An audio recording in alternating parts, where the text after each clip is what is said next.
গিলাস জল হবে? পাথর খাদানে কাজ করছিলাম, বড় পিহাস লাগেছে।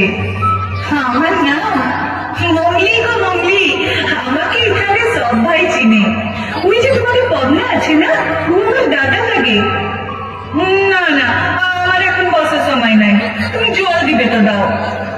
আমার হা করে অত ভাই চুকিয়ে কি বলছো? আমার বিহা তার এখন কি? সে কবে ছোটবেলা